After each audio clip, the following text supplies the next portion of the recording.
स्वागत है आप सभी का उत्तर प्रदेश उत्तराखंड बुलेटिन में और मैं हूं आपके साथ सलोनी सर। आप देख रहे हैं न्यूज फ्लैश। खबर फिरोजाबाद से। हमने आपको हाल ही में खबर दिखाई थी कि जनता की गाड़ी कमाई को खर्च करके फिरोजाबाद में ऑक्सीजन जनरेशन प्लांट बनाया लगा है, जिसमें 1 मिनट 1000 लीटर ऑक्सीजन उत्पादन की बात की गई थी।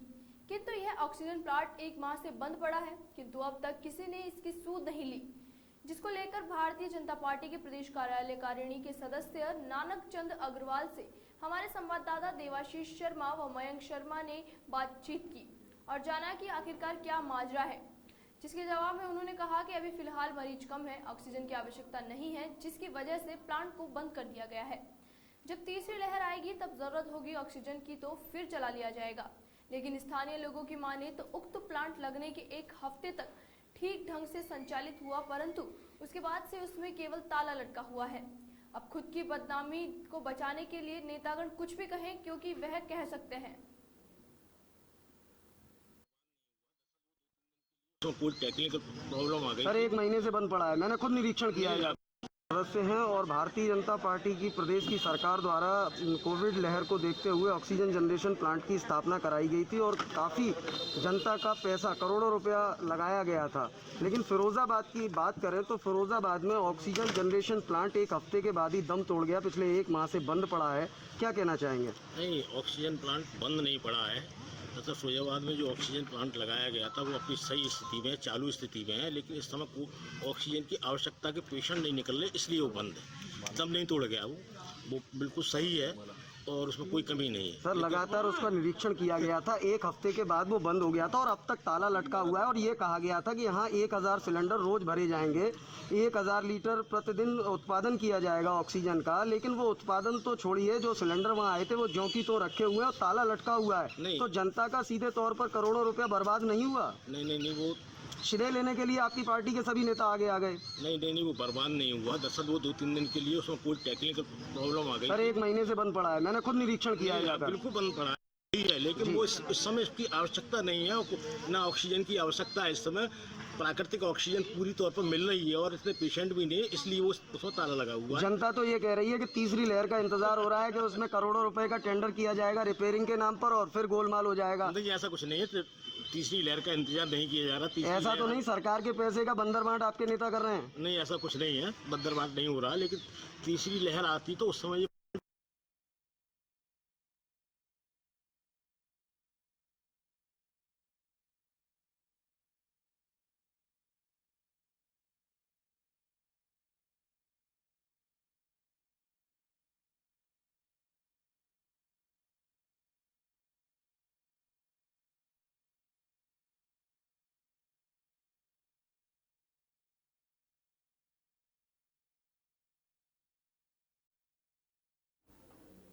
खबर फिरोजाबाद से।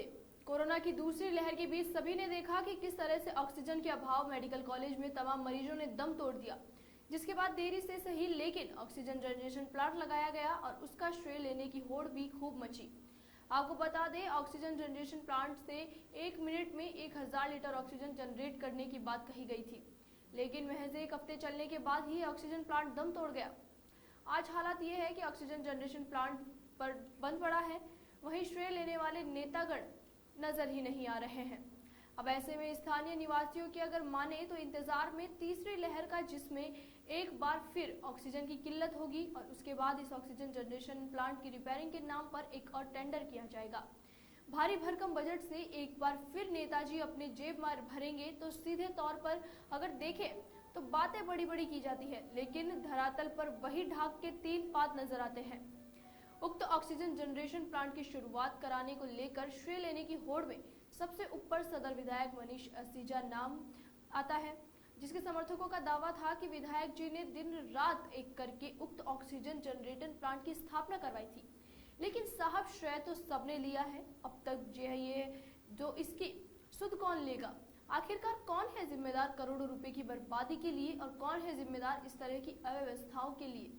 यह तो सरकार और सरकार के मायने ही बता सकते हैं।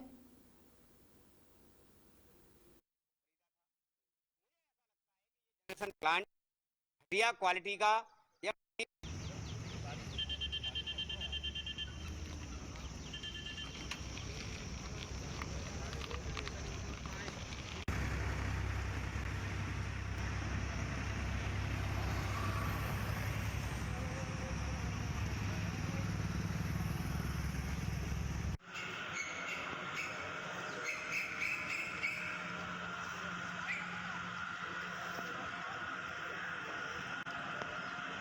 रामदास मानव। मानव जी, ऑक्सीजन जनरेशन प्लांट 1 मिनट में 1000 लीटर ऑक्सीजन का उत्पादन यहाँ होता था और सीधे तौर पर कोविड मरीजों को प्राणवायु देने के लिए इसकी स्थापना हुई थी और ये दम तोड़ चुका है। क्या कहना चाहेंगे?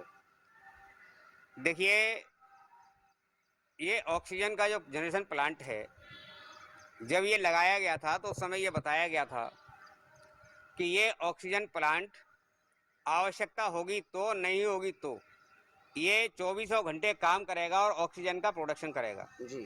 लेकिन यहाँ आप देख रहे हैं कि ये ऑक्सीजन का प्लांट बंद पड़ा हुआ है। कब से बंद पड़ा है? ये लगभग 1 महीने से ये बंद है। उद्घाटन के 1 हफ्ते के बाद ये लगभग बंद हो गया जी।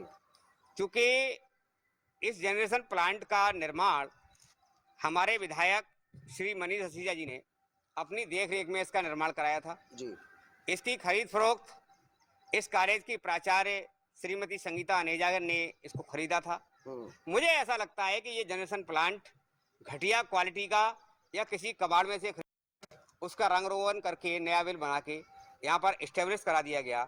और कोविड-19 की तीसरी लहर में जो आने वाली है, जैसा कि सरकार का दिशा निर्देश है, और उस लहर का में जब लोगों की सांसें टूट जाएंगी तो इस जनरेशन प्लांट की मरम्मत के नाम पर एक मोटी रकम फिर यहाँ से निकाली जाएगी और उसके बाद क्योंकि लोग मरेंगे तभी उनकी हड़बड़ी में इसके ऊपर पैसा खर्च किया जाएगा। इस जनरेशन प्लांट में हमारे नगर के माननीय विधायक जी ने बहुत बड़ा श्रेय लिया और मैंने फेसबुक पर भी लिखा, इसके बाद भी आज तक इस जनरेशन प्लांट को चालू नहीं कराया गया। ये आप देख रहे होंगे तो ये निश्चित तौर पर चूंकि कबाड़े में से लाके 2 दिन के लिए चालू कराना था कि माननीय मंत्री जी उसको देख लें, उद्घाटन हो जाए। अभी जिले के प्रभारी मंत्री राजेंद्र प्रताप सिंह और मोती सिंह जी आए थे, लेकिन उन्होंने ये कभी देखने का प्रयास नहीं किया कि हमने मेडिकल कॉलेज में एक जनरेशन प्लांट लगाया है जिसमें जनता के गाढ़े खून पसीने की कमाई खर्च हुई है, सरकार को जो टैक्स देती है जनता, और उसकी क्या स्थिति है इसको देखने का माननीय प्रभारी मंत्री जी ने कोई काम नहीं किया। मेरा सरकार से ये अनुरोध है कि इस जनरेशन प्लांट के लिए जो जिम्मेदार हैं, जैसे हमारे नगर के विधायक मनीष सिसोदिया, उत्तर प्रदेश के फिरोजाबाद के स्वशासी मेडिकल कॉलेज की प्राचार्य श्रीमती संगीता अनेजा, जैसा कि माननीय मुख्यमंत्री जी की जीरो टॉलरेंस भ्रष्टाचार की नीति है, अगर वो जीरो टॉलरेंस भ्रष्टाचार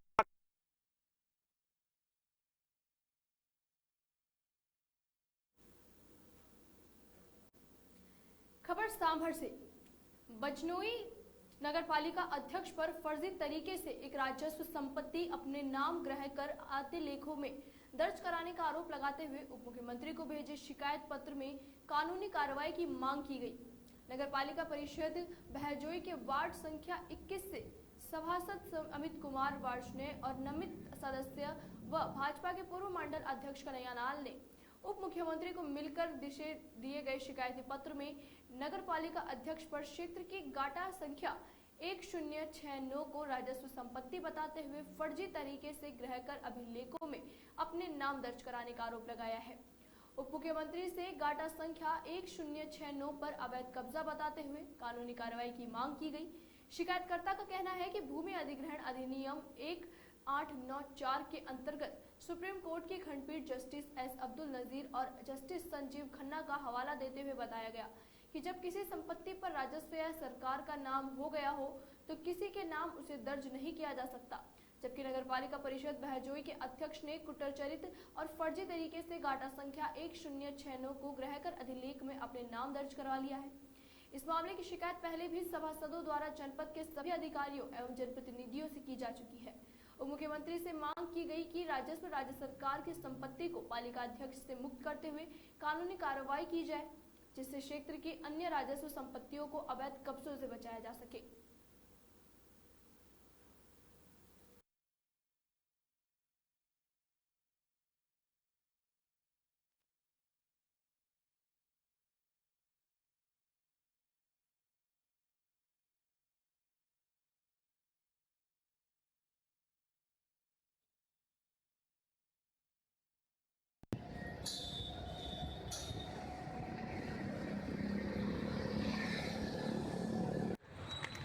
बोलो।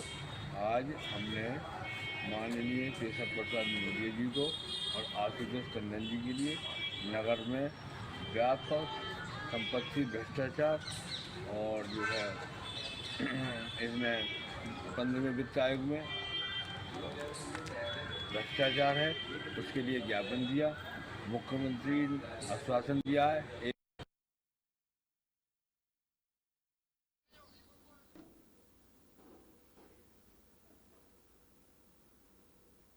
खबर फिरोजाबाद से।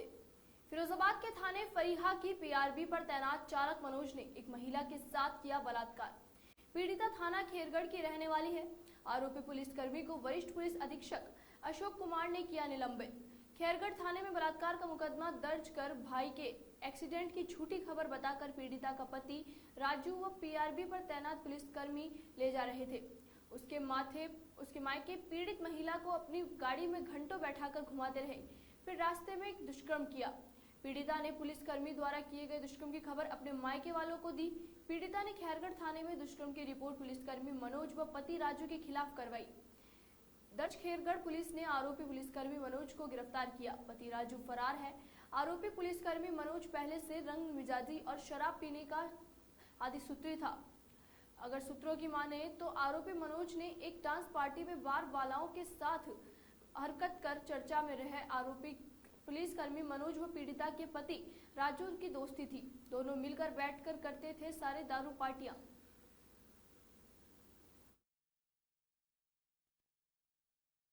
एक सिपाही पे आरोप था और उसके पति पे था।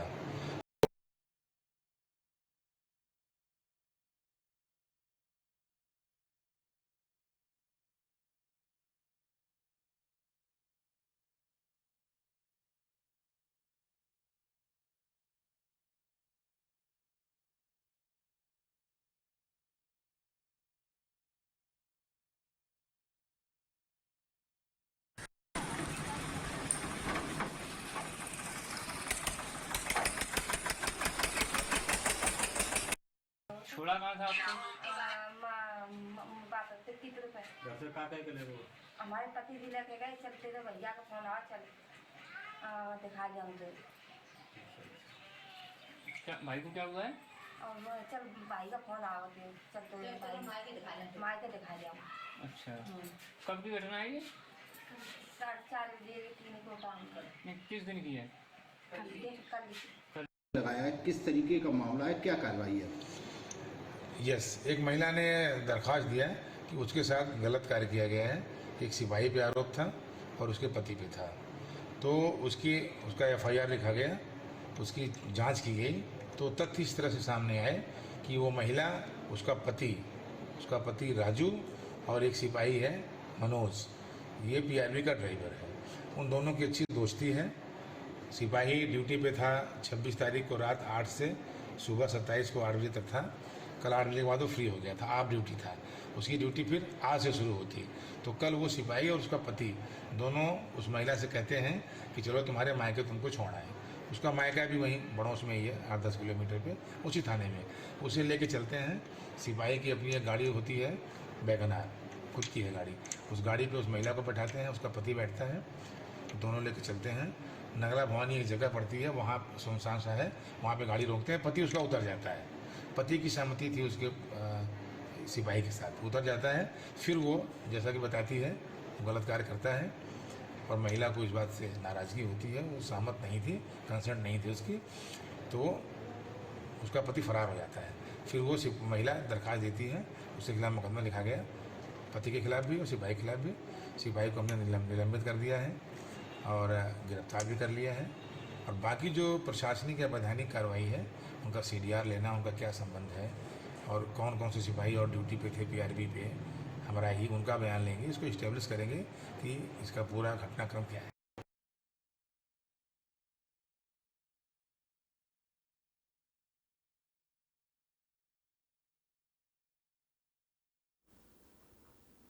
खबर गोंडा से।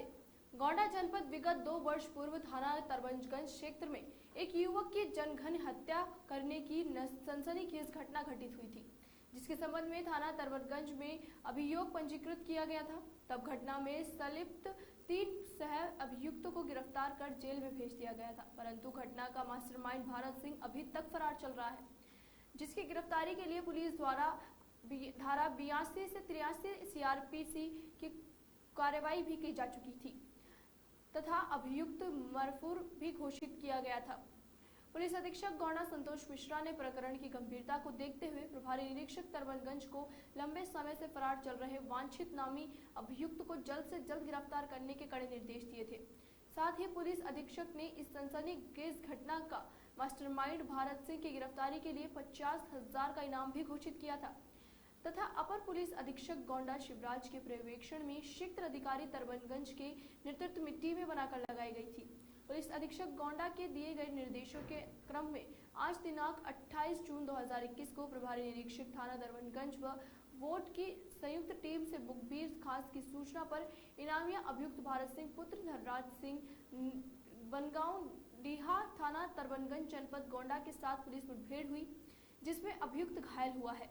पूछताछ के दौरान अभियुक्त भारत सिंह ने बताया कि मृतक के उसकी पुरानी रंजिश चल रही थी तथा मृतक उसकी पत्नी को भी भगा ले गया था।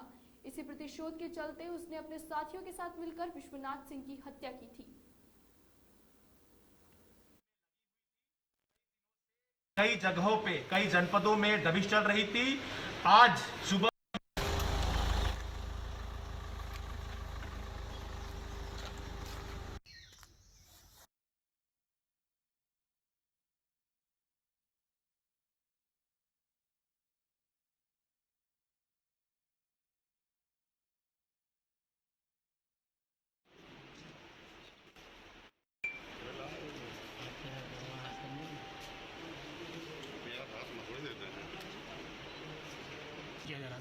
जनपद गोंडा में अपराध एवं अपराधियों के खिलाफ जो अभियान चल रहा था, उसी के तहत आज 50,000 का इनामिया अभियुक्त जो हिस्ट्री शीटर भी है और पिछले 2-2.5 साल से वांछित चल रहा था एक हत्या के मामले में, उसको पुलिस मुठभेड़ में गिरफ्तार किया गया है। भारत सिंह पुत्र अवधराज सिंह, ये तरवतगंज थाना क्षेत्र का रहने वाला है। इसके ऊपर करीब 20 के करीब इस पे मुकदमे हैं और 2019 में एक 302 हत्या के मामले में ये वांछित चल रहा था। इसकी 82, 83 और कुर्की की कार्रवाई हो चुकी थी। मफरूर घोषित था। तरवतगंज थाने से ये हिस्ट्री शीटर है। लगातार ये पुलिस को चकमा दे के घूम रहा था। इसी को गिरफ्तार करने के लिए थाना एवं स्वाट टीम लगाई गई थी। आज पुलिस मुठभेड़ में इस 50,000 इनामिया अपराधी को पकड़ने में बड़ी सफलता हाथ लगी है। जनपद गोंडा में अन्य जैसे भी अपराधी है जो अपराध करते हैं और छिपे रहते हैं, उन सभी पे भी इस तरीके की कार्रवाई चलती रहेगी और इन सब को पकड़ के जेल भेजा जाएगा। सराहनीय कार्य करने वाली पुलिस टीम को 25,000 रुपए इनाम भी दिया जाएगा। सर कितने बजे मुठभेड़ हुई सर और क्या क्या सर बरामद किया गया अभी उससे? इसके ऊपर लगातार जो टीमें लगी हुई थी, कई दिनों से कई जगहों पे, कई जनपदों में दबिश चल रही थी। आज सुबह ये जो अपराधी है उससे मुठभेड़ हुई है। इस मुठभेड़ में एक इल्लीगल वेपन वो बरामद हुआ है एवं इसके से जो पूछताछ किया गया है तो इसने बताया है कि इसने रंजिश के तहत जो व्यक्ति है उसकी हत्या की 2019 में और तब से ही लगातार फरार चल रहा था। और जनपद गोंडा में ऐसे जितने अपराधी है जो फरार चल रहे हैं या अपराध करते हैं, उन सभी पे अभियान चला के उनको जेल भेजा जाएगा। पुलिसकर्मी एक सिपाही है, उसको हल्की चोट आई है, इलाज उसका कराया जाएगा। सर इसने क्या कुछ फायरिंग?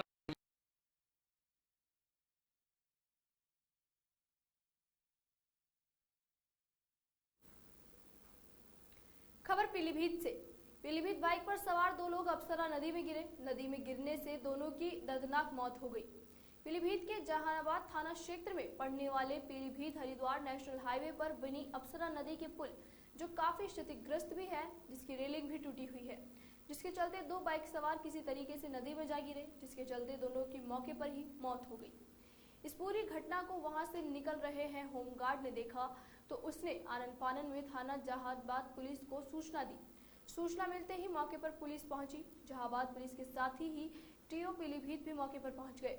दोनों मृतकों को काफी मशक्कत के बाद नदी से निकालकर पोस्टमार्टम को भेजा। पुलिस की जानकारी के मुताबिक यह दोनों युवक दिल्ली के शाहबाद क्षेत्र से रहने वाले दोनों युवक मोटरसाइकिल के घूमने के लिए पीलीभीत से हरिद्वार के लिए जा रहे थे और उसी समय किसी तरह से ये बाइक सवार दोनों पुल में नीचे जा गिरे। स्तर पर काफी गंभीर चोटें आने के कारण इनकी मौत हो गई। बताया जा रहा है अप्सरा नदी की पुलिया काफी समय से क्षतिग्रस्त है और आए दिन इससे दुर्घटना की संभावना बनी रहती है, मगर जिला प्रशासनिक अधिकारियों की लापरवाही के कारण पुल की दीवार का निर्माण नहीं हो सका। वहीं लोगों का यह भी कहना है कि कोई भारी वाहन ने मोटरसाइकिल सवार पर लोगों को पीछे से टक्कर मार दी, जिसके चलते क्षतिग्रस्त वाहन पार करते हुए नदी में पत्थरों पर जा गिरे, जिसके चलते सर में गंभीर चोटें आने से दोनों की मौके पर ही मौत हो गई। पुलिस कार्रवाई करते हुए घटना की जानकारी में जुटी है।